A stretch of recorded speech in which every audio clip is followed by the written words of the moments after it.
Hey folks, this is Mark over at Phillips Chevrolet of Bradley. We're sitting in a 2026 Silverado LTZ right now. In the LTZ, you do have your memory seating here.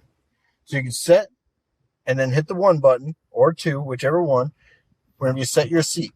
But you've got the exit memory as well. So whenever you hit that one, it'll take you to wherever you set your exit seating there. But got a little bit of things that you got to do before you get there. So you got to go into your radio here, settings. You can go to vehicle, all the way down to seating position.